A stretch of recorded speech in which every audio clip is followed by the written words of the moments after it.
นโดยความเคารพนบปุจจาขอความสุขความสัสดีจงมีกับศรัทธาญาติโยมท่านสาธุชนนักศีลนักบุญทุกท่านทุกคนมาปะกันละเนอมาปะกันแถมแล้วกับรายการมรดกธรรมล้านนาตนตัวแห่งกระผมอัตมภาพพระครูสังฆลักษณอัตรัตนสิริเจ้าอาวาสวัดหาลิกาลามสันมานะ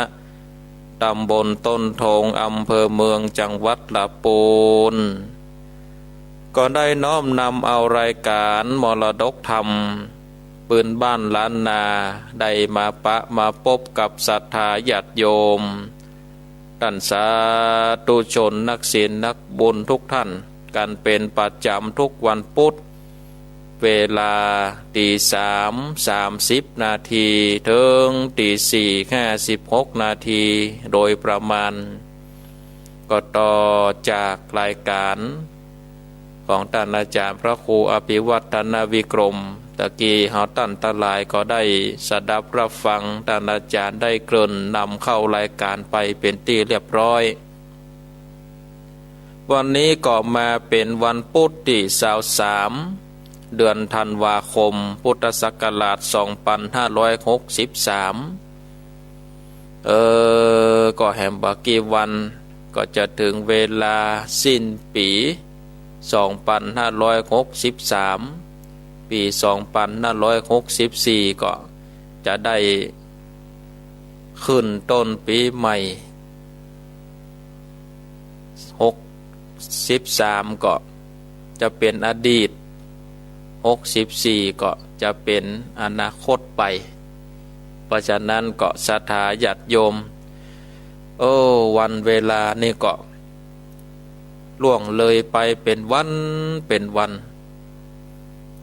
ถึงวันนี้วันเวลานี่ที่จริงมันก็เดินเท่าเดิมนะศรัทธาญาติโยมท่านทั้งหลายมันก็เดินเป็นวินาทีเดินเป็นนาทีเดินเป็นชั่วโมงเหมือนเดิมแต่ความรู้สึกของเฮานี่ดูเหมือนวันเวลานี่เว้ยนะศรัทธาญาติโยมยิ่งเฮาใจเวลาเนี่ยการก็ดีเนี่ยอย่างที่มันเพลินก็ดีนี่มันอย่างมาโวยปุ๊บปั๊บกำเดียวก็ค่ำกำเดียวก็แจ้งเวลาค่ำเนี่ยถ้ามันเลยบ่าย4:16 นาฬิกาไปแล้วเนี่ยอย่างปบัดตันแล้วศรัทธาตะวันเนี่ยก็ลงไปว่อยแล้ว5 โมงปลายนี่จะมืดแล้ว6 โมงนี่มืดแล้วศรัทธาญาติโยมก็วันเวลาเนาะมันก็เดินของมันไปเอาตั้นตะหลายก็กระทำคุณงามความดีไปเพื่อที่จะได้นำเอาติดเนื้อติดตัวไปสู่โลกไปหน้าเนาะศรัทธาญาติโยมยังมันก็บัดแน่บัดนอนคนเฮาศรัทธาญาติโยมก็ศรัทธาญาติโยมก็ดูแลรักษาสุขภาพเนอะดูแลรักษาสุขภาพช่วงนี้ก็หนาวเย็นมาศรัทธาญาติโยมเจ้านี้ก็ตื่นมาก็หนาววันน่ะนี่ก็เริ่มหนาวมาได้2-3 เจ้าแล้วศรัทธาญาติโยมมานั่งออกรายการนี่เย็นมากันเนี่ยต้องได้ตุ้มผ้านะนี่นะถ้ามันตุ้มผ้านี่อยู่บัดได้นี่ตุ้มผ้าก็ยังเย็นอยู่ขนาดอยู่ในห้องอยู่ในกุฏิถ้าออกไปตอนนอกเลยจะเย็นกว่านี้แถมแล้วก็ใกล้ช่วงสิ้นปีเนาะแต่ละวัดแต่ละวากะเกี่ยมงานสวดมนต์ข้ามปีไว้จัดดีก็มีประกาศตั้งจังหวัดมีประกาศตั้งส่วนกลางจากกรุงเทพมาขอให้งดเว้นจากการจัดงานที่ชุมนุมคนนักโดยเฉพาะงานแรกก็คืองานจัดสวดมนต์ข้ามปีก็ปีนี้คงจะสวดมนต์บ้านไผ่บ้านมันนะเนาะศรัทธาญาติโยมท่านทั้งหลาย สวดมนต์บ้านไผ่บ้านมันเนี่ยบ่ได้มาปะมาพบกันก็เป็นอย่างเนาะศรัทธาญาติโยมจะสวดมนต์ที่ไหนเฮาก็บูชาพระรัตนตรัยเหมือนกันแต่บ่ได้มาปะสังสรรค์ชุมนุมกันบ่ได้ศรัทธาญาติโยมเอาละเนาะบ่คือได้เสียเวลาวันนี้ก็จะได้น้อมนำเอาพระสัทธรรมเทศนาซึ่งเป็นธรรมแบบปืนบ้านล้านนาที่ได้เทศหลายปุดก่อนแล้วเพราะว่าห่างหายกันไปก็3 ปุดแล้วนะศรัทธาญาติโยมเนาะห่างหายกันไป3 ปุดแล้วปุดแรกนั้นก็มอบหมายคือท่านตุลุงยองท่านอาจารย์พระครูอภิวัฒนาวิกรมก็มอบหมายคือตุลุงยองได้แทนไปเพราะท่านอาจารย์ไปเข้ากำลูกขมูลบ่มีไผครับสัญญาณปุดที่2ที่3มานี่อาตมาภาพติดปฏิบัติธรรมโครงการปฏิบัติธรรมเฉลิมพระเกียรติของมหาวิทยาลัยสงฆ์จังหวัดลำพูน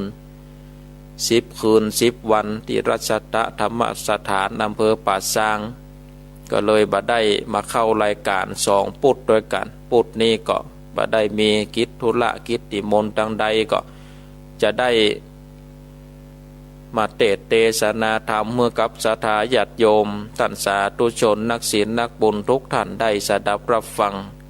ธรรมก็ลินตุมเนาะผูกต้วน4เนาะศรัทธาญาติโยมท่านทั้งหลายทำอาลินตุมผูกต้วน4ว่าฉะนั้นก็เจิญจวนป่อออกไม่ออกศรัทธานาบุญทุกท่านได้ตั้งอกตั้งใจสดับรับฟังพระสัทธรรมเทศนาธรรมะแบบปืนบ้านล้านนาอาลินตุมผูกต้วน4เป็นลำดับต่อไป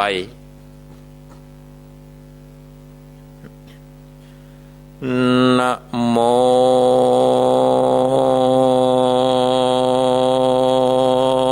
ตัสสะภะคะวันโตอะระหะโตสัมมาสั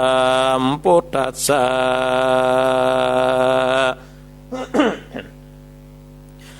ตันตาพระมนาเศรษฐิทานลันสะเตเวลาพิตวาโปนเตสัตโตมาเนนารามาเตสัตโว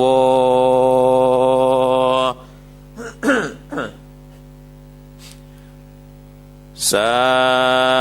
นตะวนโดนลานสัมปนเลสะตั้งหลายตั้งยิ่งใจน้อยใหญ่ผู้มักไฟผ่าตันนาไข่ไก่กาไปลอดเวียงแก้วยอดเนรละปานได้สารลาตานยกยืนโดยใจจืนยินดีสินเจียงเจข้า8 กากสาแควดกำต้นตัดกังวลใหญ่น้อยใจจองห้อยภาวนาปาการมามวลโมนั่งทาอยู่ฟังธรรมจุงดาจำฟังที่เอาเป็นที่สอนใจเขาจะใครบอกเล่าตามผาดเจ้าอาจารย์ในโบราณแต่ไทยได้สืบไว้นำมาบัดนี้และนาตันตาในกาลละนั้นใส่กันพรามผู้ใหญ่เศรษฐี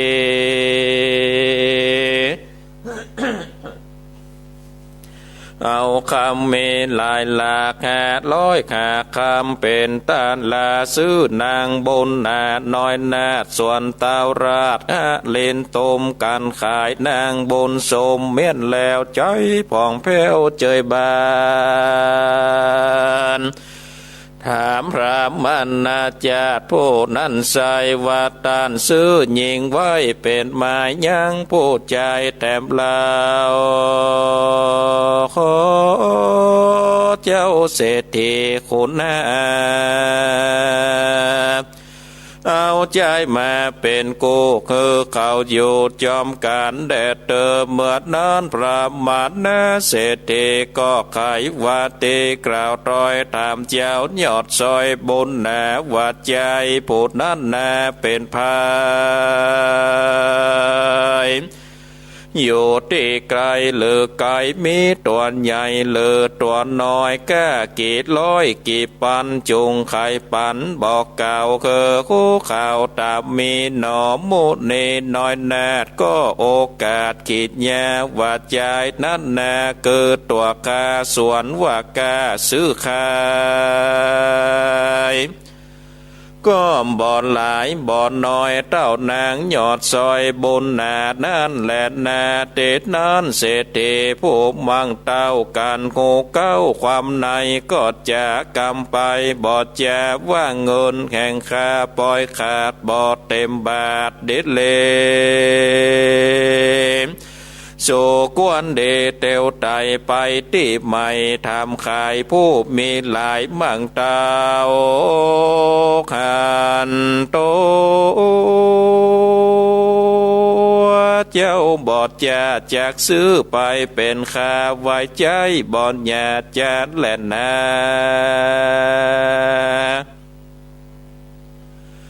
อันทาในกาลานั้นเล่าหนอพระเจ้าโมเนกับเศรษฐีพูดใหญ่บอกกับไว้เป็นข้าบอดได้จะสะปานลีภายผันไปโสดยังที่อยู่เทวีจะกำดีบอกเล่าจะลมเล่าเอาใจว่าต่อนี้ไปนานั่งนอนลาเตรียมตาอยู่เกขาดนี่เล่ากับท่านเจ้าเศรษฐีการงานมีป้นใจเจ้าอย่าได้มองผ่านอย่าเอ็นยานขี้ค้านอย่าดื้อด้านนอนวาน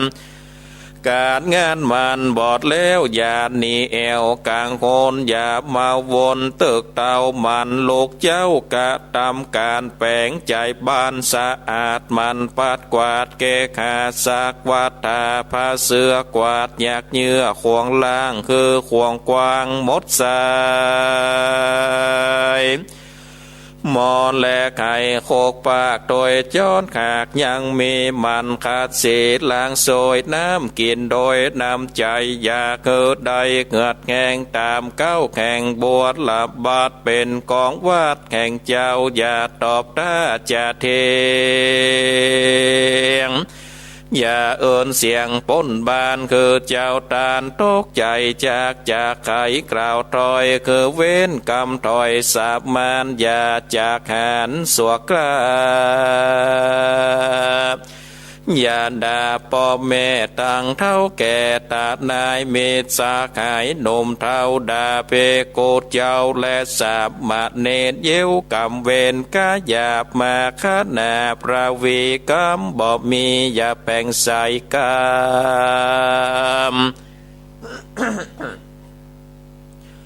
อันบ่อนใหญ่อย่าแปลงเอาอย่าใจเบาดังโน่นเงียวใจจงเตียวผาเกณฑ์คือมีสินสะอาดอย่าประมาทต่างเอาเป็ดญาณอันพาเสดนำไปเกิดเตกะเสมใจต่อนี้ไปนั่นเล่าสองเฮาเต้ากาภาคกอยกาจากเสียดการสาลีโสพันยอดซอยอย่าตามก้อยมองเงาโอดบ้านเต่าตั้งต่อขันตีกอดยาวไปเต้าขอดใจติดลาดได้โอกาสจะสอนสัตว์หลีบังอ่อนนอดเนางามบอดเศร้าเทวีแลดนาส่วนนางเทวีน้อยนาดฟังเต้าราชสอนปานอกใจตันตามกอยน้ำตาย้อยลำไหลขันเองนายฉันเทกอันจากเตปัดภาคไปเสียจากแสบมีกาดนางบุญนานนอนเนาตกไม่เอาเกืองเกจะไขว่าตีกล่าวถอย ซึ่งดาวยอดซอยผัวควันก็ไขปันโอกาสเป็นบทบาทกาถาว่าคำมาตเมเตวาอาปาราตังเอปัจฉิมังวันตาหังอิตังเตปัจฉิมะภาเวดังนี้เป็นตนว่าเทวะกาแดบมหาราชเจ้า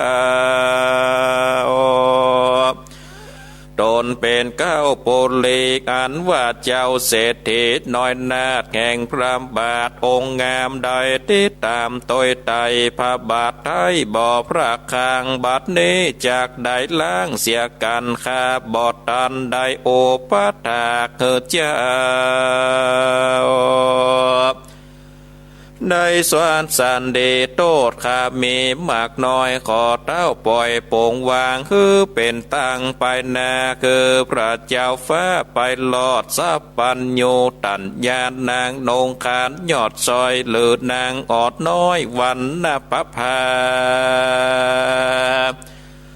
ได้ใครจะโอกาสเสื่องตาวราชผัวควานอกใจตันเอาไม้เละล่ำให้ไปมาแหลนนาอัฏฐา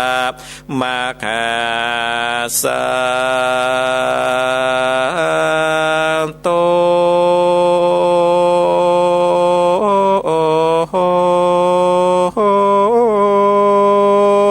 ในกาลนั้นมาคาสัจจา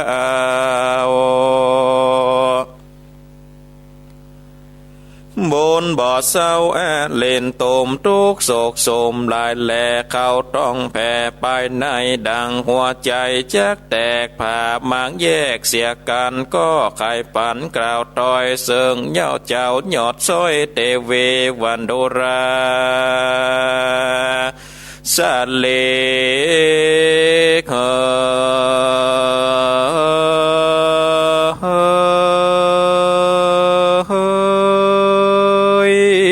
นอทายอย่าได้ของให้เววาอย่าโศกาหลายแลตุกโศกแกดนานนำคือตามธรรมปัจเจ้าอันบอกเล่าสอนมาว่าจุมสัตตา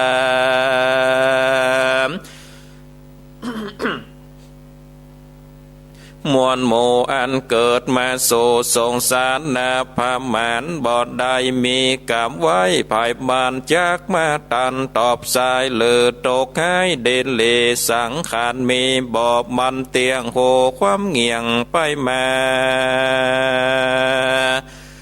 โอจานลาเท่าแก่เปียตีแปรเบียนเควงูตายหนีโมกโมบ่เวนกู้ยิงใจเกิดแก่และเจ็บตายปัดภาคบ่พ้นจากสงสารพระตันลงยานเป็นเก่าต้นเป็นเก่าเตโลกาอันเป็นมาแต่นไทยหากสอดไว้โจตนแมนและนาดูรานังอ่อนน้อยผู้เป็นยอดซ้อยเตวีกันโศกีไม่เอาเต้ากับพาวตัวเก่าได้จุงข้าเน่งหมายเกิดหลอดเกิดทุกหมอดหายนี้เกิดสุขีลำเลิศแม้บังเกิดในใจใดสุขไปเตียงเต่าโตคำเจ้าเจยบานแถมประการหนึ่งใส่เข้าบอดใจคนบาปอยู่ตามสุภาพกองบุญวางนอโพตังโกนตนสวักสวัดนางธรรมาเตสนาธรรมจักจูงนำสันตันโลกได้ขามโอกะสงสาร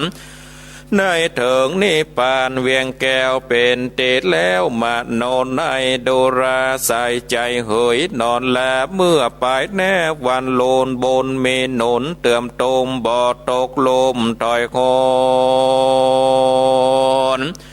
เฮาสองคนนี่ใส่ยอมจากได้ประสบการณ์บ่แผ่พันก้อยกาดบ่วิดขาดเสียนายขอจงอดใจไปอยู่กับเท่าปู่พรามมันนะนอพุทธาน้อยนาดกล่าวเสียงขาดสุดกรรมก็เอาตรงคำกามาขาดร้อยขากเป็นตาป้าอินตาสร้างกับพรามอันปุ่มหลามแก่เท้ารีบไต่เต้าหนีไปเต้าขาดนิ่งในคืดกว่าว่าจักไปเป็นข้าช่วยใจเพื่อเงินได้ปันขามโยกย่อปานพรามเท่าใจนี้เก่าเดิมตีแล่นนาอันว่ามากาสันเจ้าป้าปูเท่าพรามมันนาจากจัญญานอนลาสะเพาะนาไปสู่ยังที่อยู่ประตูเวียงได้ยินเสียงกล่าวถอยอันคนใหญ่น้อยจากการเสียงเนืองนานอดเอาว่าคนมังเต้านานนามมีเงินคำหลายแหล่เกิดได้แก่นายปรันตูอันโยจูบอกขาดเจ้าน้อยหน้าถ้าลงยานได้ยินข่าวสารนั้นแล้วก็ป้าพรามเท่าภายผ่านรีบเร็วปันไปสูนยังที่อยู่นายตับวันลานยอมือสากมเก่าถามยังเจ้านายปัตโตว่าข้าแต่เจ้าโกผู้ใหญ่ยังมากไฟใจไม้ใครได้ใจหนุ่มเนามาเป็นข้าตาสาได้มาช่วยใจ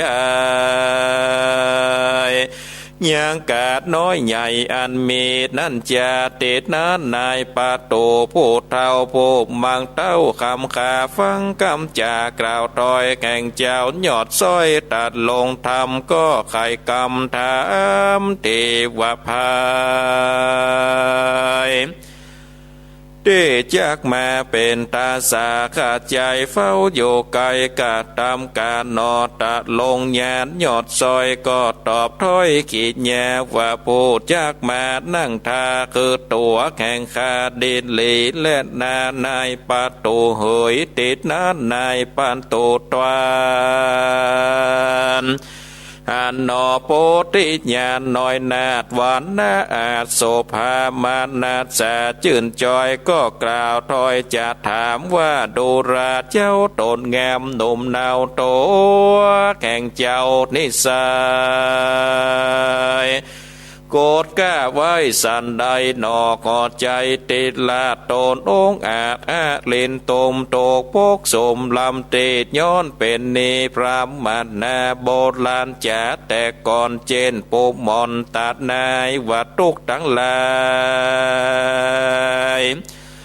น้อยใหญ่ในโลกใดสงสารบ่อเต้าการเป็นนี้ดังกล่าวจี้ไขมาหนอพุทธาหนุ่มเนากันพรามเท่านายปันตูจะทำโดนยังกาเจ้าก็ว่าไขปา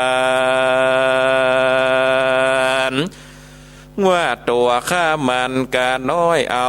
500คำขาเหลือ10กาขาปันนานั่นแหละนาเตดนั้นนายตากวาลาผู้เท่าอันมั่งเท่าเป็นดีก็ไขว่าตีกล่าวถอยว่าดูราเจ้าหยอดซอยจอมตายว่าต่อนี้ไป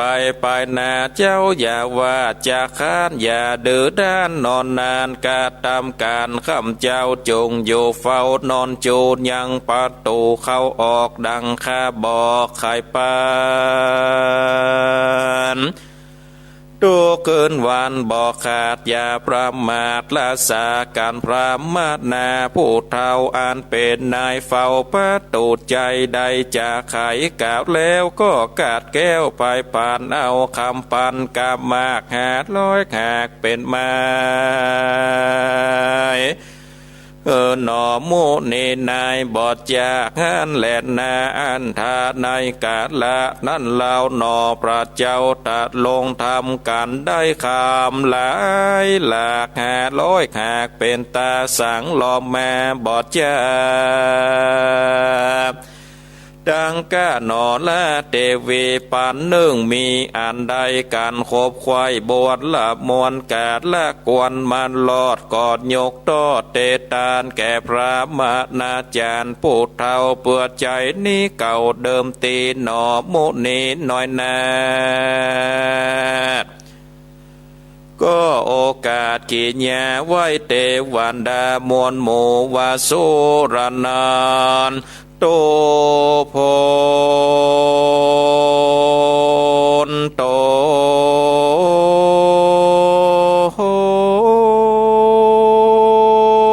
เทวสังขโย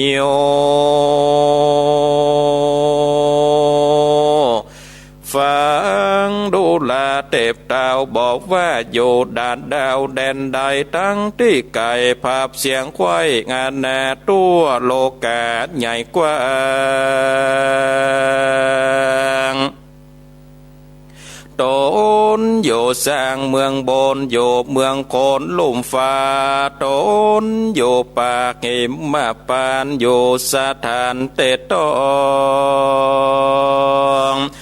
ขอละเนข้องกงกาอยู่ตลาดน้ำกวางแดนตาตั้งสากรอยู่ดงดอนเตือนธรรมตามแม่น้ำนอนใหญ่อยู่ตดไม้ดงนาขอ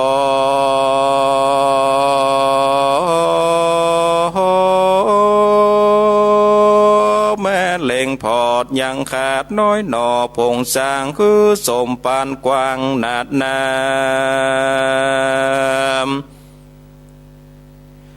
ปั้มเป่งทำผาเสดป่าคือเกิดเจยบานได้สัพพัญโยนยานผ่องแผ้วเป็นตนเลิศแล้วในโลกาดังผาตานนาว่าไวสมมักไฟโจประการคาคือตานเหมือนเม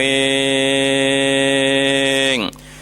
สาปาสิงจุอันก่อนยกปันตันตอดบอดเลือดลอดอันได้แม้นแต่คำใส่กำมากอันพรามขากเอาไว้กอดตานเสียงควายจุอันอาจย้อนใจผันบอดแล้วข่ายนั่งแต้นแก้วสัพปัญโยวันโลนโดมาลอดพรามเตวสอดมาหาถามเอาคำขาฝากไว้บอบมีสั่งใจนั้นโสดเป็นตกโตดเครื่องเกปาเตวิดหยอดซอยตัวขาดนอ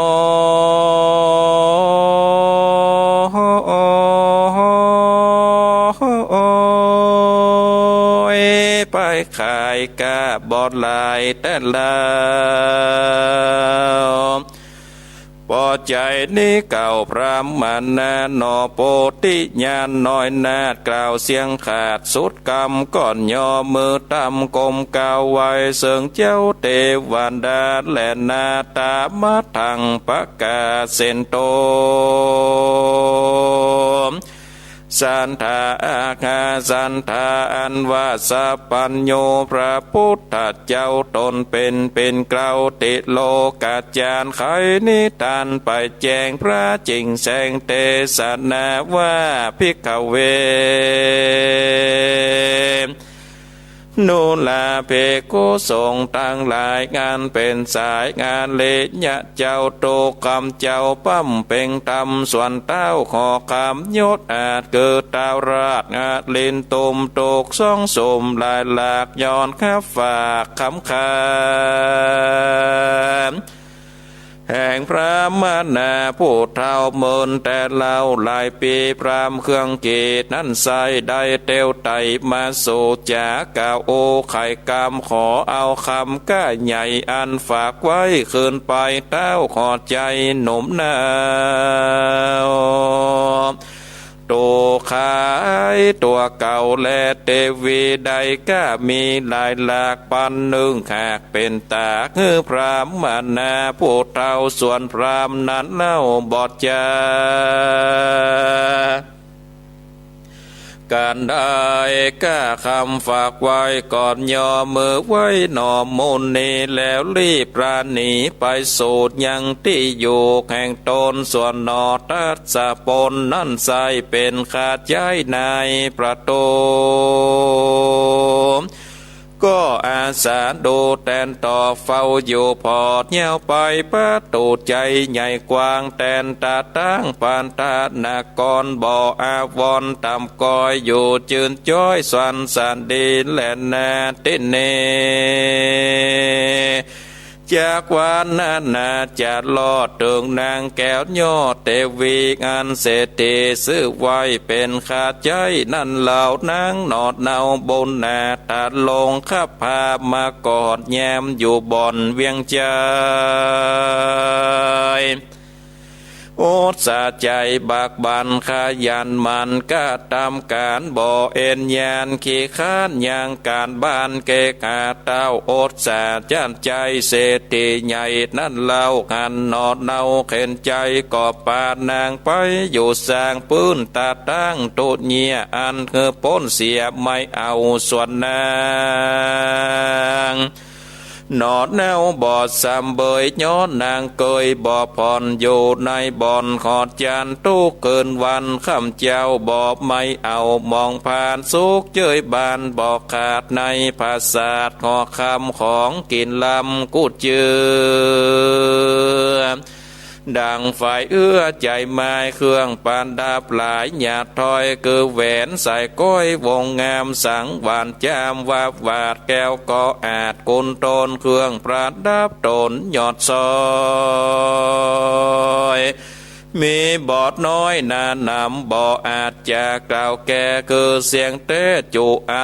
นและนาเตดน้ำนางเทวีนอดนาวอยู่ปืนลองเข้าโตเนียเป็นทุกเสียลายแหล่ลิ้นยุงแผ่ตอมตนแมงวันวนยานแยบตังแมงสาบและกำปงอยากเยื่อฟงหุยคายเม่นสาบลายเลือดลำกินข้าวน้ำยินยากเยื้องเบื่อหากละอาหารมาก้อมบูดนาวซ้ำใส่ถ้วยเก่าและใบตองเป็นทุกถองตำกอยโคนใหญ่น้อยยิงใจเขาว่าทุกลายนั่นสา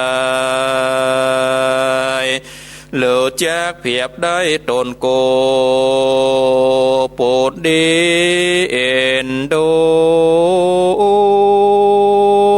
ตัวเก่าอันไม่เอาเครื่องเกนางเทวีหยอดซอยเละล่ำถอยลายพระการใจมองผ่านไม่มาดให้ฟ้าฟาดไปมาที่เขตเกหาเศรษฐีผู้เท้าปืนลองเข้าตัวเนียกอบมีขันและนาเนทิตังขิญาสร้างวันนาวิเศษจากห้องเขตอลินตุมโภกตวนสีก็บังกมโสมเลสเด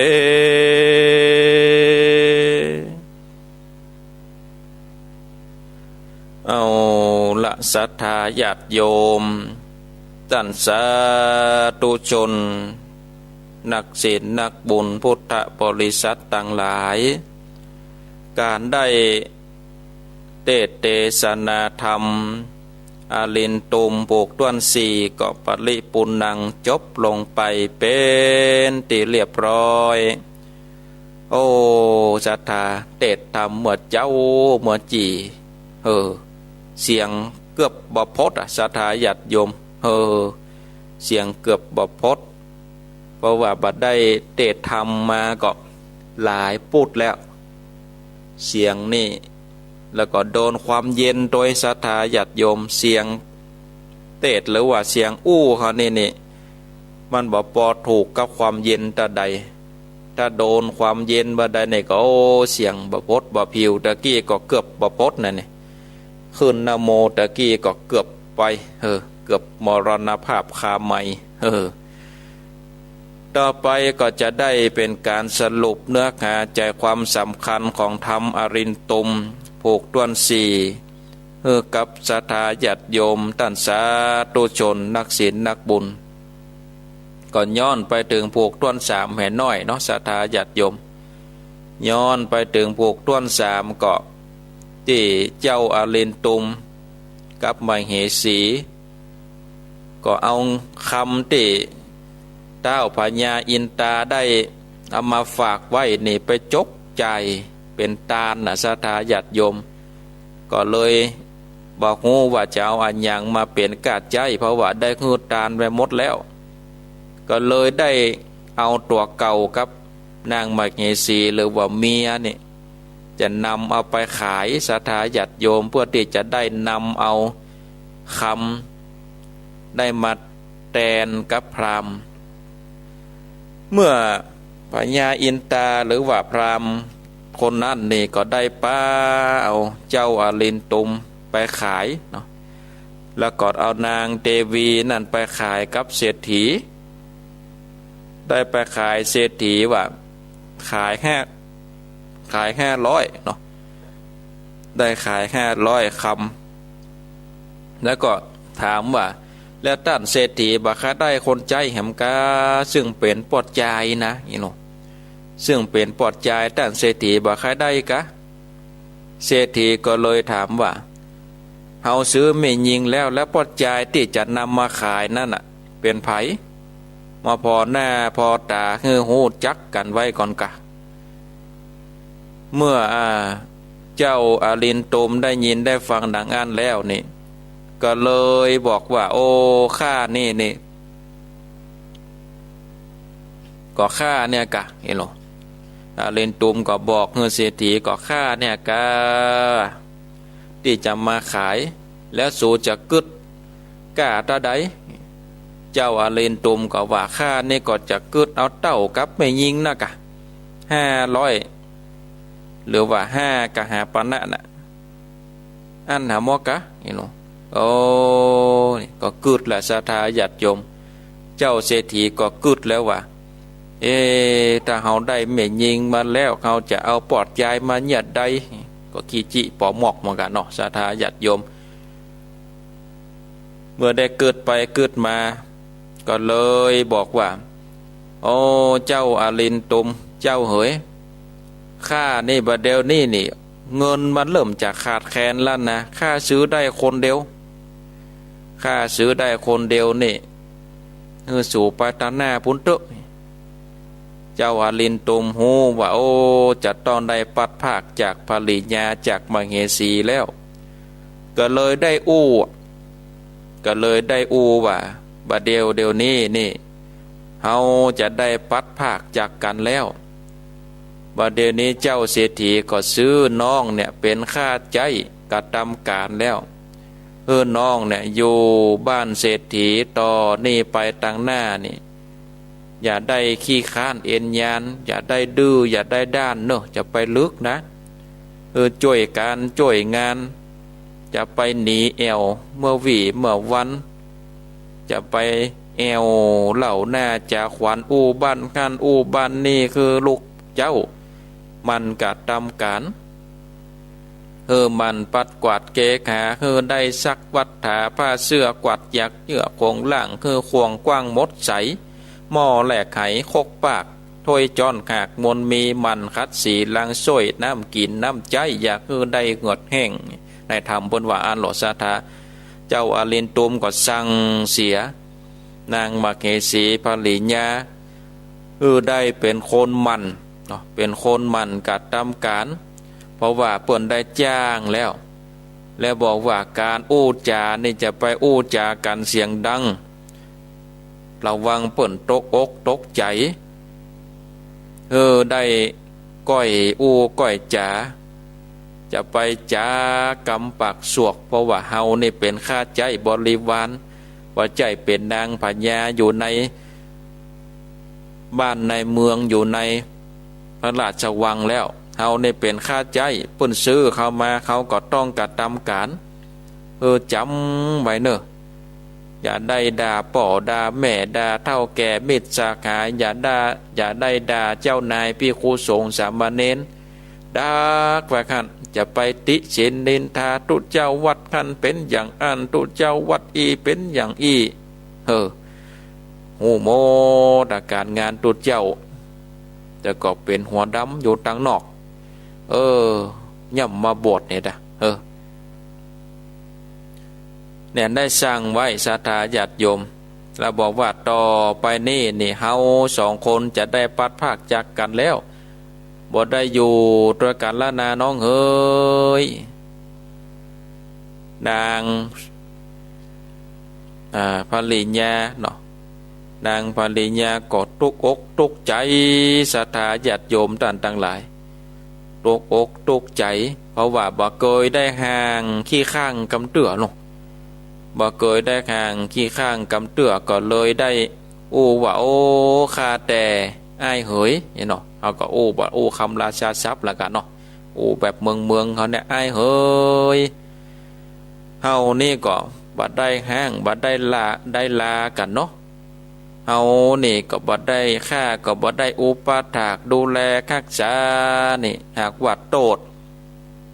ข้านี่มีนักน้อยประการใดก็ขออ้ายได้โปร่งได้ปั่นเนอะต่อไปต่างหน้าเนี่ยเฮาเป็นกู้กันแต่ก็ตึงจะได้มาอยู่ด้วยกันได้ปะกันเนาะต่างคนต่างให้ซอกันนั่นแหละศรัทธาญาติโยมพญาอลินตุมก็เป็นญาน้องเฮ้ยหากว่าเขาเป็นกู้กันเฮาได้ทำบุญมาตั้งแต่อดีตชาติปางก่อนนี่เฮาก็ตึงได้มาปะกันอยู่นะลาก่อนเนอะต่างคนต่างอำลาน้ำตาหลงไหลปกมือบายบายอย่าเนาะบายบายจะกันล่ะหันหลังปอกไปเจ้าพญาอลินตุมกับสักกะพรามที่ได้แถลงกายนะพญาอินตาที่ได้แถลงกายมาก็ได้เดินหน้าเดินตาต่อไปศรัทธาญาติโยมท่านทั้งหลายเดินไปเพื่อที่จะไปเสาะเอากรรมโบราณถึงว่าตุกอันอย่างถึงว่าตุกกับตุกใจการเป็นหนี้ศรัทธาญาติโยมต่างหลายไผเป็นหนี้ก็เกิดพอเนอะว่ามันตุกใจจะได้นะเนาะมันตุกใจจะได้นี่ไผที่เคยเป็นหนี้ลูกหนี้ทั้งหลายหันหน้าเจ้าหนี้ถึงใครลบใครหลีกมันแสกแผ่นดินได้ก็ถึงจะแทรกไปละกันเนาะก็หันข้าวศรัทธาญาติโยมการเป็นหนี้นี่อีนาทานังทุกขังโลเกการเป็นหนี้เป็นทุกข์ในโลกเขาก็จะหันข้าวหมวกก่อนมาเนาะเป็นหนี้เป็นสินเปิ่นไปทวงบ่มีบ่มีจ่ายเปิ่นบุ๊บเปิ่นซ้อมก็มีเนาะเปิ่นบุ๊บเปิ่นซ้อมเปิ่นตีตาปูดตาจำมดศรัทธาญาติโยม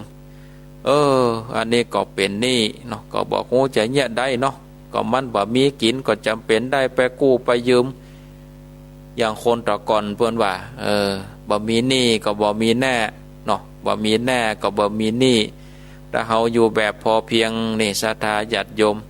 อยู่แบบเศรษฐกิจพอเพียงมีก็กินมีตาใดก็กิน เนาะมีตอนใดก็กินไปนี่ก็เฮาก็จะอยู่ได้สบายศรัทธาญาติโยมมาว่าอาลินตุมต่อเนี่ยนอกเรื่องไปติกๆแล้วพญาอาลินตุมก็เดินทางเพื่อที่จะได้คำจะได้มา500แล้วก็จะได้เอาคำนี่ไปคืนให้กับพราหมณ์เนาะก็เปิ้นก็เดินโตยมาเนี่ยศรัทธาเดินโดยนี่ด้อมก็เลยปาปู่พรามน่ะไปเข้าไปใกล้ที่ประตูเวียงหรอเดินตั้งแต่กลางเวียงศรัทธาญาติโยมเดินตั้งแต่กลางเวียงไปจนถึงประตูเวียงก็จะออกจากเมืองแล้วลูกเดินไปที่ประตูเวียงก็ได้ยินชื่อได้ยินเสียงว่านายประตูที่รักษาประตูเวียงนี่เป็นคนมั่งมีลูกเป็นคนมั่งมีเงินคำก็เลยบอกว่านายผู้รักษาประตูข้านี่มาจูที่นี่ท่านบอยากจะได้ค่าใจไว้สักคนกะ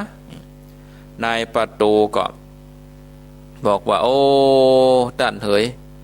ท่านจะเอาไผ่มาขายเป็นปอดใจก็ว่าไม่ยิงเป็นปอดใจนะท่านเหยไหนมาพอหรอมาพอหน้าพอตาหรอก็ข้าเนี่ยกะนายรักษาประตูนายแต่วาลาข้าเนี่ยจะได้นำเอาตนตัวมาขายเพราะว่าอยากจะได้คำเนี่ยไปใจนี่บ่ได้นะไอ้หลงแล้วจะเอากะตาใดเอา500กะหาปะนะเอา500คำคาดเป็นเงินก่อน10กะหาปะนะไอ้หลงจะเอาก็นายตะวันลานายประตูก็มาพอแล้วโอ้เป็นคนงามหรอเป็นคนงามหน้าตาก่องงามผิวพรรณวรรณะก่องงามโอ้ก็เลยตกลงศรัทธาญาติโยมตกลงที่จะซื้อไว้เนาะซื้อเอานายอลินตุมเจ้าพญาอลินตุมไว้แต่บอกฮู้ว่าเป็นพญาเนาะก็เลยได้ขายไปดังจากได้เงินแล้วก็ได้นำเอาไปคือเนาะได้นำเอาไปคือพราหมณ์ก็หลังจากที่ได้เงินครบแล้วก็เลยได้หนีไปเจ้าอาลินตุมก็เลยบอกคือเทวบุตรเทวดาลูกก่อนที่จะเข้าบ้านเข้าจองของนายประตูผู้ดูแลประตูเวียงนั้นก็ยอมือว่าผลโตดูแลเทวดาทั้งหลายที่อยู่ที่ไกลก็ดีอยู่ที่ใกล้ก็ดี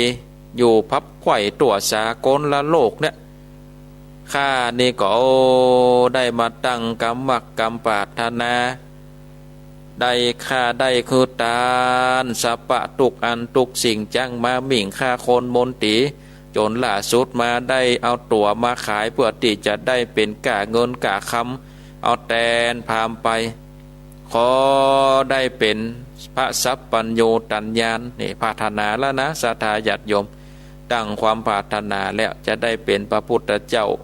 อธิษฐานเป็นนอโพธิสัตว์เจ้าแล้วเป็นนอพระโพธิญาณเป็นพระพุทธเจ้า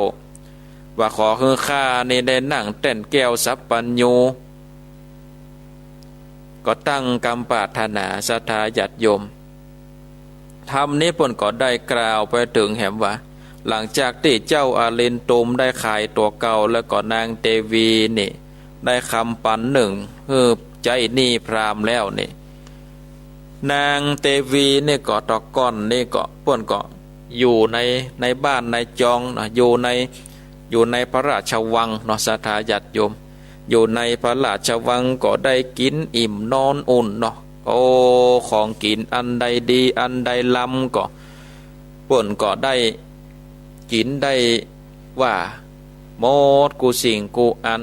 ผ้าก็บ่ได้สักคนเดียวจะกินก็มีคนเอามาคือกินจะนอนก็มีตีนั่งตีนอนอันดีอันงามศรัทธาญาติโยมก็เลยนอนบ่ค่อยหลับตาใดเพราะว่าเจ้าเศรษฐีคนนั่นนี่ปาเอานางนี่ไปอยู่ปื้นหลองเข้าลงต่อก่อนตุกอยู่ตูบมาแงนปีนี้ยังแควนอยู่ปื้นหลองเข้าจะตกขึ้นก็ว่าตกลงจะดีขึ้นก็ว่าดีลงเห็นเนาะต่อก่อนอยู่ตูบมาแงนปีนี้ยังแควนอยู่ปื้นหลองเข้าตีก็บ่มีอยู่ในอยู่ปื้นหลองเข้านางก็นอนบ่หลับว่าศรัทธาพ่อบอกเกยเนาะโอ้ก็ตุกอกตุกใจกินข้าวก็บ่ฮู้จะกินอะไรอย่างเนาะกินบ่ลงเป็นผะอืดผะอมเป็นเหยืองเกินก็เกินบ่ลงเพราะว่าเคยกินแต่อาหารดีๆลำก็บ่ได้กินของกินหมู่นี้สักเตื้อเคยกินกะของดีๆลำกินอาหารอันประณีตเนาะศรัทธาญาติโยมนางก็จำเป็นได้อ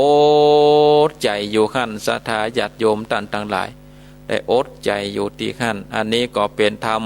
อาลินโตมผูกต้วนสี่เนาะศรัทธาญาติโยมท่านทั้งหลาย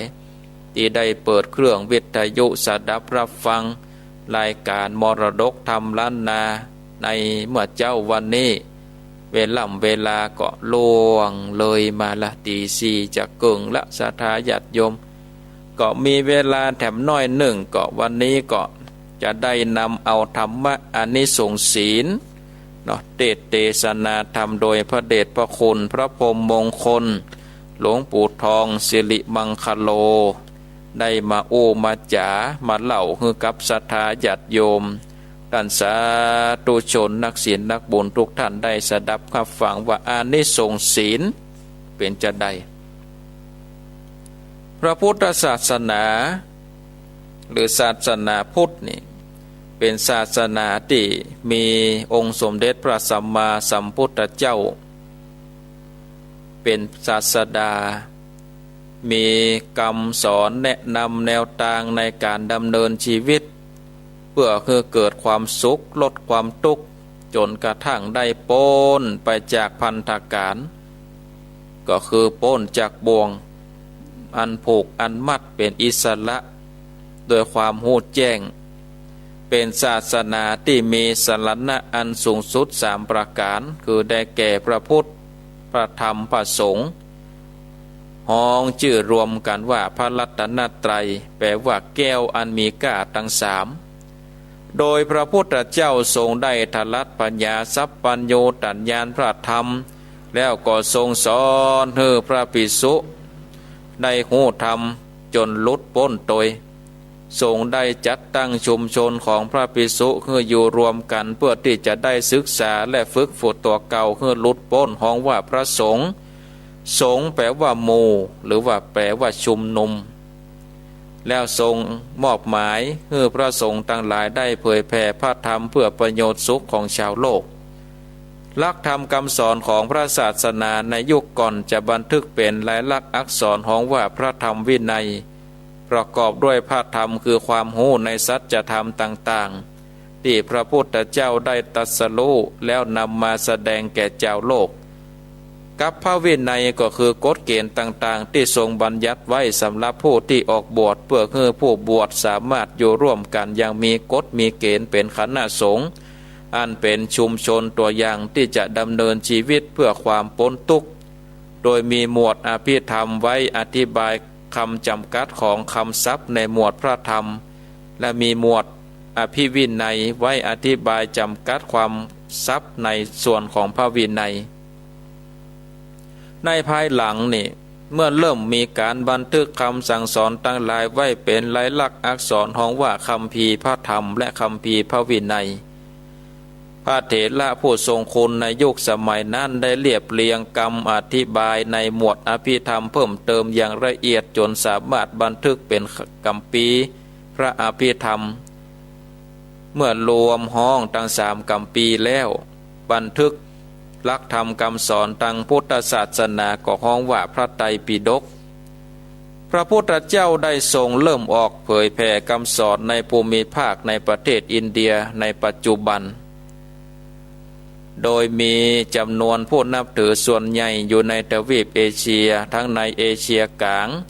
เอเชียตะวันออกแล้วก็เอเชียตะวันออกแจ่งใต้โดยเฉพาะมีผู้นับถือเป็นประชากรส่วนใหญ่ในประเทศไทย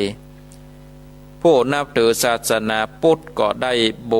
วชเนาะได้บวชเพื่อศึกษาและฝึกฝนตามคำสอนเพื่อความหลุดพ้นจากของว่าพระภิกษุสงฆ์แล้วก็พระภิกษุณีสงฆ์ก็คือตุเจ้าแล้วก็พระภิกษุณีส่วนผู้นับถือที่บ่ได้บวชก็ฮ้องว่าคฤหัสถ์หรืออุบาสกบวชใจอุบาสิกาแม่หญิงโดยเมื่อรวมบุคคลสี่ประเภทนี้คือภิกษุภิกษุณีอุบาสกอุบาสิกาฮ้องว่าพุทธบริษัทสี่อันหมายถึงพุทธศาสนิกชนพุทธมามกะพุทธสาวกอันเป็นกลุ่มผู้รวมกันนับถือรวมกันศึกษาและร่วมกันรักษาพุทธศาสนาไว้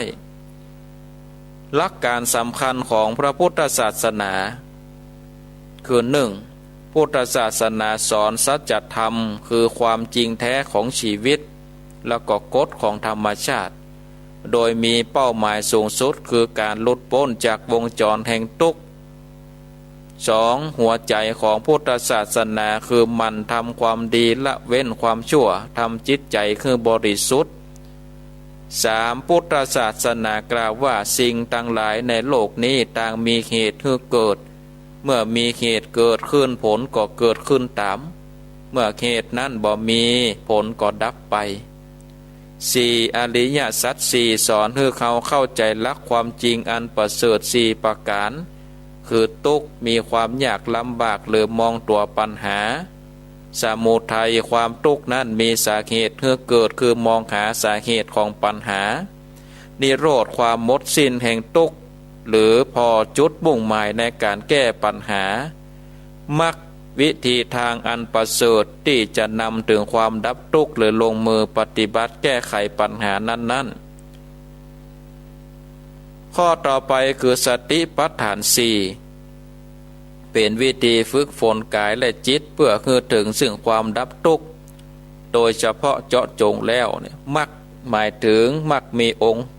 มรรคองค์ที่7คือสัมมาสติแต่โดยกว้างแล้วหมายถึงหลักการฝึกฝนโดยรวมทั้งหมดเพื่อให้เกิดนิโรธต่อไปก็คือไตรลักษณ์เป็นลักษณะสากลที่มีอยู่ในทุกสิ่งก็คืออนิจจังบ่เที่ยงแท้มีอันต้องแปรปรวนเปลี่ยนไปทุกขังถูกบีบคั้นโดยต้องเปลี่ยนแปลง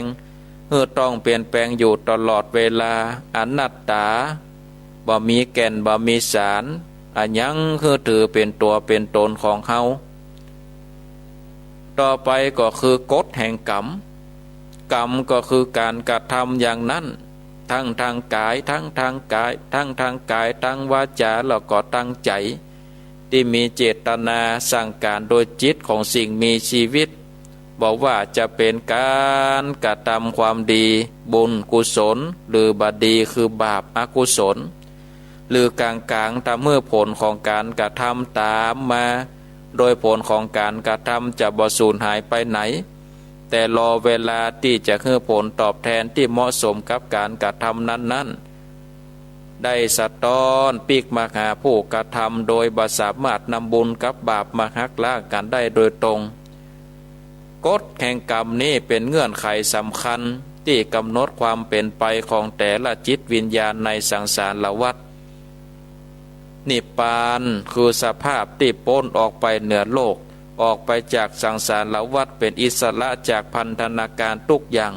เป็นความสุขอันแท้จริงเป็นเป้าหมายอันสูงสุดที่พระพุทธศาสนาสอนให้บรรลุถึงพรหมวิหารสี่เป็นหลักธรรมประจำใจเพื่อให้ตัวเก่าได้ดำรงชีวิตได้อย่างประเสริฐและบริสุทธิ์ประกอบด้วยหลัก4ประการคือเมตตาความปรารถนาอยากให้ผู้อื่นมีความสุขกรุณา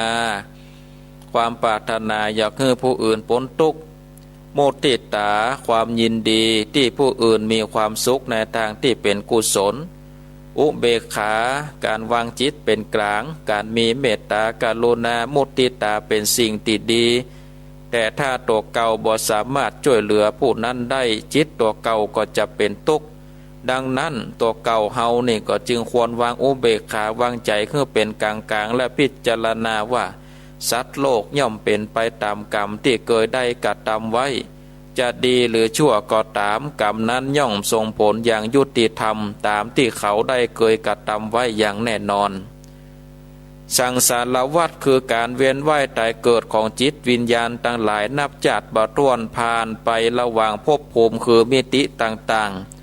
ตั้งแต่เลวร้ายที่สุดไปจนถึงสุขสบายที่สุดที่รองรับการเกิดของสิ่งมีชีวิตการเวียนว่ายของจิตวิญญาณที่เหตุมาจากอวิชชาคือความที่จิตบ่รู้ถึงความเป็นจริงไปหลงยึดว่าสิ่งต่างๆมีตัวมีตนซึ่งเป็นหลักเงาของกิเลสทั้งหลายออกไปจากสังสารวัฏมีทางเดียวคือการดำเนินตามเส้นทางอริยมรรคสรุปแล้วหลักการปฏิบัติตามทางของพระพุทธศาสนาเป็นหลักใหญ่ๆนี่จะมีอยู่3ประการคือ1ละเว้นอกุศลความบอดฉลาดทางกายวาจาจิตใจ2มันสร้างกุศลคือความฉลาดทางกายวาจาจิตใจ 3. ฝึกฝนเพื่อลุดพ้นจากความบอกหูสัจธรรมที่พันธนาการที่ผูกติดมัดจิตใจเอาไว้แถมในยะหนึ่งนั้นเมื่อจำแนกตามลำดับขั้นตอนก็คือ 1. ศีลคือการฝึกกายและจิตใจคือละเอียดเบ็ดเว้นจากการเบียดเบียนตัวเก่าและผู้อื่นสมาธิฝึกความตั้งมั่นของศีลจนเกิดสติรับรู้สิ่งต่างๆตามความเป็นจริง 3. ปัญญาเมื่อจิตพิจารณาความเป็นจริงจนกระทั่งทำลายอวิชชาความบอกหูไปในที่สุดศีลนี่ศรัทธาญาติโยมท่านทั้งหลายคำว่ามนุษย์นั้นก็คือคนที่มีใจอันประเสริฐคุณธรรมที่เป็นปกติของมนุษย์ที่จะต้องทรงไว้เพื่อได้ตลอดไปก็คือศีล 5บุคคลที่บ่มีศีล 5ก็ฮ้องว่าเป็นมนุษย์แต่จะฮ้องว่าคนแปลว่ายุ่งในสมัยพุทธกาลนั้นผู้คนมักจะมีศีล 5ประจำใจกันเป็นประจำศีล 5จึงเป็นเรื่องปกติของบุคคลในสมัยนั้นและจัดว่าเป็นมนุษยธรรมศีลนั้นแปลว่าปกติคือสิ่งหรือกติกาที่บุคคลจะต้องรักษาตามเพศตามฐานะศีลนั้นมีหลายระดับคือศีล 5ศีล 8ศีล 10ศีล 227ศีล 311และในบรรดาศีลชนิดเดียวกันก็ยังจัดแบ่งออกเป็น3ก็คือมัชฌิมศีลศีลระดับกลางอธิศีลศีลสูงอันนี้ศรัทธาญาติโยมท่านทั้งหลายเมื่อหมายถึงความศีลนั่นก็หมายถึงความประพฤติดีเนาะประพฤติดีทางกายทางวาจาแล้วก็การรักษากายวาจาคือเรียบร้อยข้อปฏิบัติสำหรับการควบคุมกายและวาจาคือตั้งอยู่ในความดีงามการรักษาปกติตามระเบียบวินัยปกติมารยาทที่สะอาดปราศจากโทษข้อปฏิบัติในการเว้นจากความชั่วข้อปฏิบัติในการฝึกหัดกายวาจาคือดียิ่งขึ้นความสุจริตทางกายแล้วก็อาชีพและยังมักใจเป็นคำแบบง่ายๆว่าอธิศีลสิกขาศีลนี้มีอยู่3อย่างคือศีลขั้นต่ำคือศีล 5ศีลขั้นกลางคือศีล 8ศีล 10ศีลชั้นสูงคือศีลปฏิโมกข์คือศีล227ของทุตเจ้าศีล311ของภิกษุณีศีลคือหลักในการปฏิบัติเพื่อที่จะให้ผู้ปฏิบัติมีกายวาจาใจเป็นอิสระจากเครื่องเหนี่ยวรั้งทั้งปวงและปกป้องตัวเก่าจากความเสื่อมทั้งหลายพ้นจากกรรมชั่วที่ได้ปิกมาสนองกับผู้ที่บ่ปฏิบัติในศีลอานิสงส์ของการรักษาศีลแต่ละชั้นย่อมแตกต่างกันไปก็จะขอกล่าวถึงอานิสงส์แบบกว้างๆของการรักษาศีลคือการทำกายวาจาใจสงบบ่เบียดเบียนตัวเก่าและผู้อื่นทำให้สามารถที่จะทำจิตใจสงบได้ง่ายในการทำสมาธิศีล 5หรือเบญจศีลเป็นศีลในระดับเบื้องต้นในพุทธศาสนาที่พุทธศาสนิกชนพึงถือบ่เฉพาะแต่เราพระสงฆ์เต่าอั้นศีล 5มีชื่อห้องอย่างหนึ่งว่านิจจศีลนั่นก็คือว่าศีลที่ยึดถือเป็นนิจด้วยเหตุนี้ในพิธีกรรมในพุทธศาสนาหลังจากได้กล่าวคำบูชาพระรัตนตรัยแล้วพุทธศาสนิกชนก็ได้อาราธนาศีล 5ครับศีล 5ก่อนฤดูที่ดอกไม้บานเป็นฤดูที่มีความรื่นรมให้สัตว์และมนุษย์ดอกไม้หลายสีหลายชนิดบานสะพรั่งอวดสีและกลิ่นอยู่บนต้นบางพ่องก็หอมนักบางพ่องก็หอมน้อยบางพ่องก็บ่มีกลิ่นเลยบางพ่องก็งามถึงสีถึงกลิ่นบางพ่องเนี่ยก็มีกะสีงามแต่บ่มีกลิ่นบางพ่องบางงามถึงสีแต่ว่ามีกลิ่นบางพ่องนี่ก็หอมเวลาเจ้าบางพ่องก็หอมตอนควายบางพ่องนี่ก็หอมเวลาค่ำยามคืนบางพ่องก็หอมอยู่ได้วันค่ำวันค่ำถึงกันนั้นเมื่อมีความเหี่ยวแห้งโรยลาไปแล้วนี่ก็บ่มีดอกไม้ชนิดใดที่จะหอมอยู่เป็นนิด ทั้งในเวลาบานและก็ล่วงหล่นไป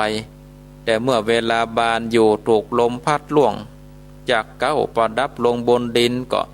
ก็ยังพองามแปลกตาแต่กลิ่นของมันก็ยังหอมเป็นที่ชื่นชอบของผู้ปะผู้ขันแต่เมื่อมันเหี่ยวมันแห้งอับเฉาก็บ่เป็นที่ต้องการของคนใดแต่คนมีศีลบ่เป็นอันศรัทธาญาติโยมท่านทั้งหลายคนมีศีลนั้นหอมอยู่เสมอหอมถึงตามลมหอมถึงทวนลมหอมถึงในเวลามีชีวิตอยู่แล้วก็หอมในเมื่อชีวิตของเฮาละจากโลกนี้ไปแล้วเป็นที่ชื่นชมรักใคร่ของคนทั่วไปในเวลาที่มีชีวิตเป็นที่เสียดายอาลัยคักและกล่าวขวัญสรรเสริญถึงในเวลาที่ตายไปก็เพราะว่าตลอดเวลาที่มีชีวิตคนมีศีลบ่มีพิษมีภัยกับไผมีกิริยาวาจาละมุนละไมน่าคักบ่ฆ่าบ่ตีบ่ข่มเหงบ่เบียดเบียนไผบ่ทำลายร่างกายไผบ่ทำลายวาจาโดยใจวาจาไปทำลายไผประกอบด้วยความเมตตากรุณาแก่สัตว์พวงมาลัยดอกไม้หอมติดในช่างบรรจงร้อยไว้อย่างมีระเบียบย่อมงดงามน่าพอควรแก่การเป็นเครื่องสักการะฉันใดคนที่มีกิริยาวาจานุ่มนวลเรียบร้อยงดงามก็ควรแก่ความเคารพนับถือยกย่องฉันนั้นด้วยเหตุนั้นนี่พระศิวลีเถระองค์เป็นพระอรหันตาผู้เป็นสาวกขององค์สมเด็จพระสัมมาสัมพุทธเจ้าจึงเจริญศีลว่าศีลเป็นอาภรณ์คือเครื่องประดับอันประเสริฐเพชรนินจินดาและอาภรณ์อันมีค่าบ่ใช่เครื่องประดับอันประเสริฐเพราะบ่อาจทำกายวาจาใจของผู้ประดับเพื่องดงามได้คนมีศีลเป็นเครื่องประดับจึงงดงามทุกเมื่อ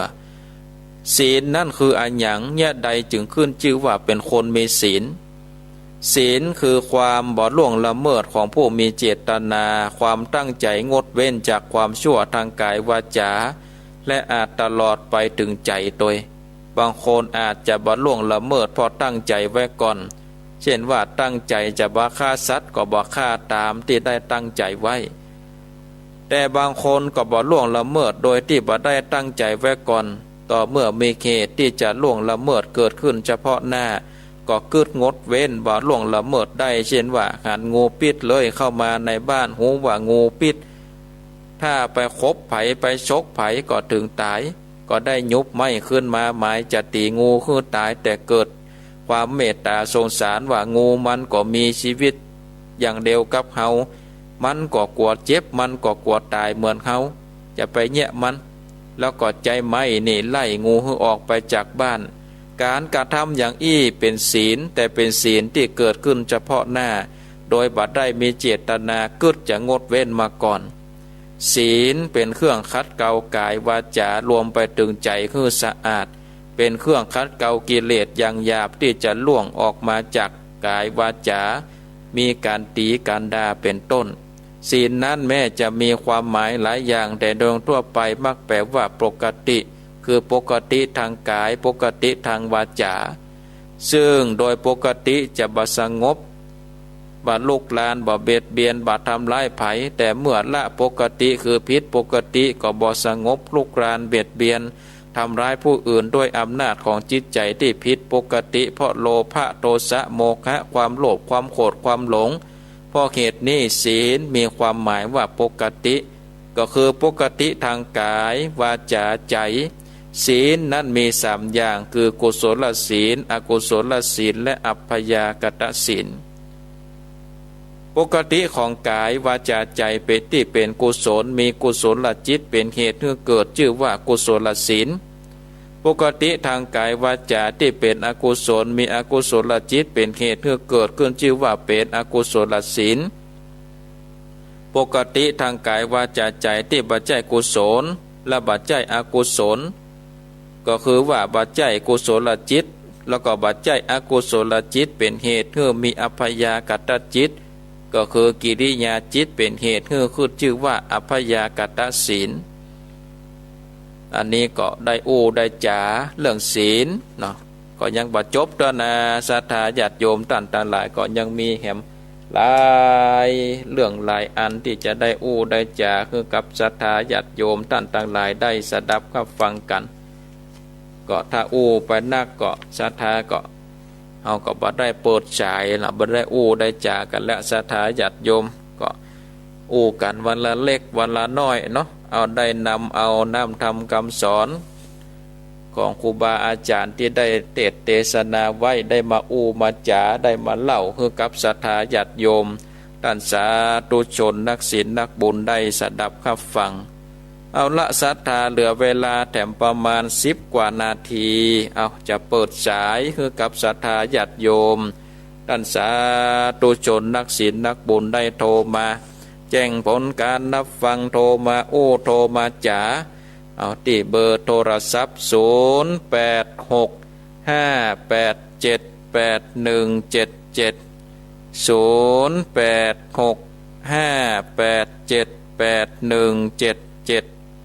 อ้าวฮับสายแรกจะเลินปอนหลังกาดแม่สาวเนาะเจ้าจากหลังการรักษาเจ้าไม่อายวุ่นวายกันไม่ต้องเนาะเดี๋ยวนี้นะโควิดอย่าได้ยังอ่ะก็จะเนี่ยได้ได้สวัสดิการโอ้พอตึงประกาศงดแล้วหรอเนาะนั่นน่ะเปิ้นตึงสั่งประกาศนะงดทั่วประเทศก็เอาไปสวดอยู่ในบ้านเขานะคะเนาะกะสวดในบ้านทำบ้านให้เป็นวัดไปก่อนเจ้าดูแลตัวเองให้นักๆนะเจ้ากินน้ำร้อนตลอดมันเป็นน่ากลัวอะไรเจ้าอันนั้นก็เนาะดูแลตัวเก่าดีก็ตึงดีเนาะเจ้าร่างกายอบอุ่นอยู่เสมอท่านก็สันน้ำร้อนตลอดนะเจ้าสาธุกุศลกุองค์เจ้าบุญรักษาเนอเจ้านมัสการนะเจ้าโมทนา0865878177เจริญปอนไว้สายเจ้าท่านพระครูเจ้าแม่จันทิพย์เจ้าชัดเจนดีก่อสารธรรมวันนี้ดีมากๆเลยเจ้าดีเนาะขึ้นใจดีเจ้าอีก็ฟังกันไปเรื่อยๆนะเจ้าได้ฟังท่านหลายวันโอ้3 ปุดแล้วก็บ่ได้ออกรายการเจ้าสาธุโมทนาเนอเป็นกำลังใจท่านพระโพธิเจ้าสาธุบุญรักษาสายต่อไปจะเลินปอนไว้สาครับน้องเบลไม่ได้นำตัวด้วยนะเนี่ยจำได้จำเสียงได้เสียงพ่อครูนี่ถ้าใจเย็นๆหน่อยเสียงเหมือนพ่อครูมาทำเลยเนาะเสียงเหมือนมันคล้ายๆกันเสียงเหมือนพ่อครูมาทำว่านั่นเองอ่ะคล้ายๆกันเนาะเสียงเย็นๆเนี่ยเสียงถ้าเสียงแบบแข็งน้ำก่อยเสียงเหมือนครัวพิวัตรหรอกอันนี้ก็อาจารย์สบายดีเนาะครับสบายดีได้เจอกันในติดเหมือนกันเนาะ3 ปุดนะกะฮะ2-3 ปุดแล้วการนั่งกันเนาะเป็นครูอาจารย์บึดก็ไปขั้นบึดก็ไปนี่แล้วก่อนวันนี้ผมไปทางใดครับวันนี้ก็มีการออกไปอยู่นะวันนี้นะเป็นกำลังใจให้สุขภาพแข็งแรงด้วยนะครับสาธุโมทนาเนอไปไหนก็ไปแยกเด้ออันนี้ตึงบัดละตึ๊ดหูดังตลอดเลยบอกกันด้วยความเป็นห่วงเด้อท่านนะสาธุก็เหมือนกันเด้อไว้สานะครับให้กำลังใจเด้อบุญรักษา0865878177เจริญปอนไว้สาจ้าแม่จันฟองหนาวมากันเนอ2-3 วันนี่นะนั่นเนาะตั้งปุ้นก็ช้ำหนาวก็ตั้งใจห่มหนาวแต่ว่าไปวัดออกไม่มีงานเป็นไร ที่เข้าใหม่แต่ว่า เอากินข้าวใหม่แต่ว่านึ่งเย็นแต่น่ะเนาะแต่ว่านี่นะ หน้าตาโอ้ยหนาวก็สวยต้อนมันต้องอยู่แค่ย่าอยู่ มาถึงหิงแดดอย่างเดียวกะเนาะ ขอบกำลังใจเน้ สาธุโมทนา วันนี้ดีใหม่เต้นเน้ สาธุบุญรักษานะแม่เน้อ สาธุ อ้าวสับสายต่อไปเจริญปอน ไว้จ่าเจ้าได้นะครู โตจากดังได้ หนองบัวช่วยแกนเจ้า น้องบัวน้องบัว เจ้าโอ้หายไปจะหลายปุ๊บแต่ 2-3ปุ๊ดนะบ่ได้ปะกันเนี่ยนะ ก็แน่แกจะหลายปุ๊บที่ไม่ได้ตัดหนาวก่อนท่านนะครูของกูน่ะ เอาหนาวเหมือนกันเนอะจะหนาวสู้ตังเมืองฝังบางใช้ปราการบ่ได้กะเนาะ สู้ตึงได้แต่น่ะหนาวขนาดตังสการเนี่ยเย็นจิ้วเมื่อวันก็อ่ะ เมื่อวันอยู่ห่มก็ถึงหนาวนาเนาะ เจ้าใส่เสื้ออุ่นวันค่ำนะ โอ้ หนาวขนาดเจ้าฟังตลอดเนอะ สาธุโมทนาก ำลังใจนะท่านพระครู บุญรักษา เจ้าไหว้สาเจ้า 0865878177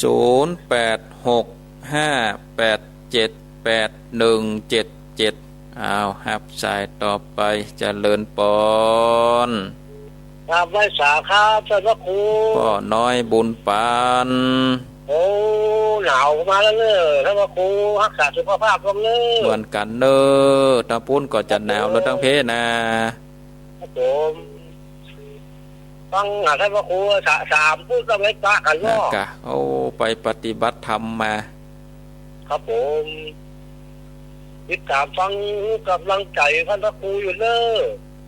จะตุฟังกันไปเรื่อยๆเนอะปุญรักษา ครับผม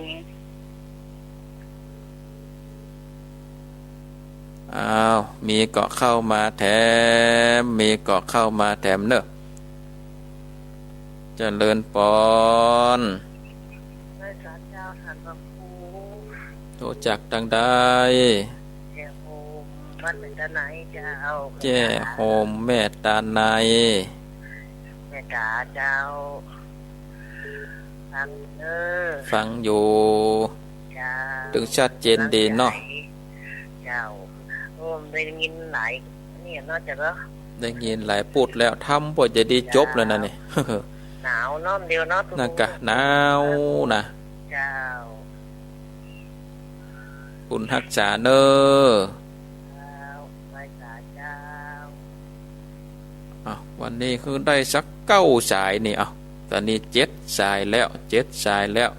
อ้าวฮับสายแถมกำเจริญปอน เจ้าไหว้พระเจ้าท่านพระครู โตจากดังได้ หน่อยกัดนัดเจ้า เอาแม่น้อยก็หายไปหมึนเหมือนกันในแม่น้อยนี่เนาะ อันเมื่อน่ะก็โทรตื่นนะที่ท่านรู้เป็นเนาะว่าโทรหนักหลั น่า บ กะเปลี่ยนตากันเนาะ เดี๋ยวนี้ก็โคตรซิ่กว่าเดิมปกตินี่นะเนาะ หน้าเน้น ยาย เหมือน จะ กัน ถามว่า อันศีลเนี่ย บางทีเพิ่นก็มีสูงบางทีเพิ่นก็มีแต่เนี่ยถามเพิ่นว่าถ้าวิสูงนี่มันถามว่ามันผิดข้อใดก็ข้อนั้นเพิ่นว่าเนาะถามว่าวิสูงนี่อย่างถ้าตั้งโต๊ะหาเนาะก็สิต้อง5ถึง5 บาทเพิ่นว่าเนาะ นั่นน่ะกะ แต่ยายว่าถ้าสมมุติว่าเฮาเป็นหลักของเพิ่นว่าเราคิดจังนั้นว่าสิจะได้บ่คิดว่าเขาช่องคนเดียวไหมล่ะ มันเป็นการตีความเนาะเฮาก็บัดย่างจะว่าครูบาอาจารย์เปิ้นว่าอย่างอันนี่ได้แต่ว่าความรู้สึกเฮาก็ถ้าจะอย่างแม่ว่านั่นน่ะมันไปผิดข้อเดียวแต่มันแล้วแถม4 ข้อเฮาก็บ่ได้ผิดนี่เนาะ นั่นน่ะก็ แต่ว่ามันเป็นการตีความของครูบาอาจารย์เปิ้นว่าอย่างใดก็ว่าอย่างอันน่ะเนาะ น่ะก็เฮาว่าก็เฮาเป็นหลักของนี่มันก็คิดขอช่องคนเดียวมันว่ามีตัวยืนก็เนาะ น่ะกะ บางทีมันก็มีวิสูงบางทีมันก็มีนะเจ้าถามสินะเจ้า สาธุโมทนาอ้าวจะได้8 สายหันตะกาในศรัทธาเวลาก็ไล่หลังมานี่แล้ว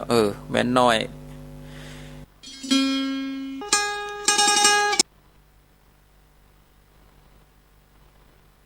มโนคร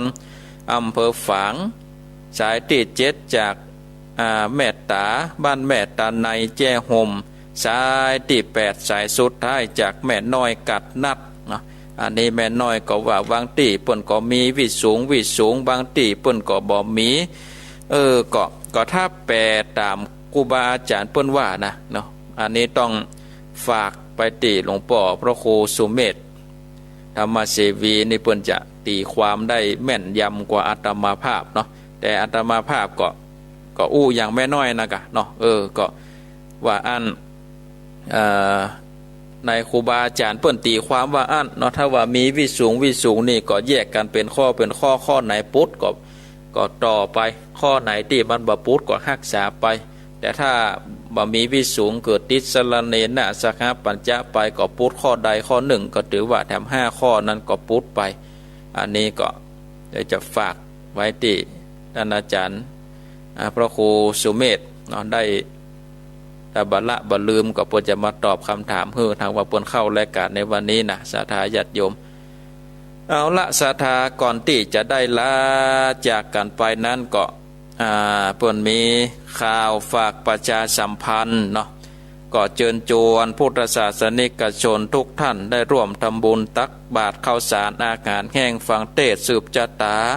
และก็ร่วมปฏิบัติธรรมในงานเข้าโสสานกรรมประจำปี2564ณวัดตุ้งโป่งตำบลเหล่ายาวอำเภอบ้านโฮงจังหวัดลำพูนระหว่างวันที่8ถึง13มกราคมพุทธศักราช2564เพิ่นก็จะเริ่มเข้าตั้งแต่วันศุกร์ที่8มกราเวลามาค่ำยามแลงก็จะมีพระสงฆ์สามเณรได้ประพฤติวัดปฏิบัติธรรมแล้วก็หลังจากนั้นก็เวลา20 ทุ่มก็จะมีการแสดงพระสัทธรรมเทศนาแล้วก็ตั้งแต่วันที่9ไปเมื่อเจ้าวันที่9ก็มีการทำบุญตักบาตรเวลา7 โมงหลังจากนั้นก็มีการสืบโหราจัตตามีการฟังเทศน์เป็นเจ้าภาพการเทศน์ไปออกกรรมในวันพุธที่13 มกราเพราะฉะนั้นก็เชิญชวนศรัทธาญาติโยมท่านสาธุชนพุทธบริษัททั้งหลายได้ร่วมทำบุญในงานเข้าโสสานกรรมวัดตุ้งโป่งตำบลเหล่ายาวอำเภอบ้านโฮงจังหวัดลำพูนโดยวันที่8นั้นได้กราบอาราธนาพระเดชพระคุณพระสุวรรณเมธีเจ้าคณะอำเภอจอมทองรักษาการเจ้าวาดวัดพระธาตุเจ้าศรีจอมทองเป็นองค์แสดงพระธรรมเทศนาวันที่9 มกราพระครูวิบูลย์เจติยาธรเจ้าคณะอำเภอบ้านโฮงวัดม่วงโตนเป็นองค์แสดงพระสัทธรรมเทศนา วันที่10ท่านพระครูปลัตถนงชยาพระโนเจ้าวาดวัดโบสถ์น้ำดิบวันที่11ท่านพระครูมณีวันประดิษฐ์เจ้าวาดวัดร่องเกิดอำเภอแม่ริมแล้วก็คืนสุดท้ายคืนที่12พระครูใบดีกาสมศักดิ์ปิยวันโนอารามสันติสุขอำเภอแม่ริมก็เชิญชวนศรัทธาญาติโยมท่านสาธุชนนักศีลนักบุญได้ร่วมกันในงานเข้าโสสานกรรมวัดตุ้งโป่งตำบลเหล่ายาวเปิ้นก็ฝากประชาสัมพันธ์เอาละเนาะศรัทธาญาติโยมท่านสาธุชนนักศีลนักบุญทุกท่านเวลาก็ล่วงเลยมาแล้วศรัทธาญาติโยมเวลาก็ล่วงเลยเข้ามาวันนี้อาตมาภาพก็จะขอนำเอารายการมรดกธรรมล้านนาได้ลาจากศรัทธาญาติโยมท่านสาธุชนนักศีลนักบุญทุกท่านไว้เพียงเท่าอีกก่อนวันพุธหน้าหากว่าบัดติดธุระบัดติดงานต่างใดก็จะได้มาพบกับศรัทธาญาติโยมท่านสาธุชนนักศีลนักบุญทุกท่านการแถมจะได้มาเทศนาธรรมอลินตุมผูกต่อไปเพื่อกับศรัทธาญาติโยมได้สดับรับฟังวันนี้ก็ขอนำเอารายการได้ลาจากศรัทธาญาติโยมไว้เพียงเท่าอีกก่อนก็ขอขอบคุณอนุโมทนากับครูบาอาจารย์พระเจ้าประสงค์เจ้าหน้าที่ทุกเคลื่อนทุกสถานีที่ได้เปิดสัญญาณรับเอาเสียงถ่ายทอดเนื้อกับศรัทธาญาติโยมท่านสาธุชนนักศีลนักบุญได้สดับรับฟังในเจ้าวันนี้ ขอบุญใดกุศลใดที่ศรัทธาญาติโยมได้กระทำปั้มเป่งแล้วบุญกุศลที่ศรัทธาญาติโยมได้ตั้งอกตั้งใจสดับรับฟังพระสัทธรรมเทศนาในกาลเจ้าวันนี้ขอความสุขความสัตย์สดีจงมีแก่ศรัทธาญาติโยมทุกท่านทุกคนนึกคิดสิ่งใดขอเพื่อสมดังความมุ่งมา่ปรารถนาเหมือนกันทุกท่านทุกคนอายุวันโนสุขังปะลา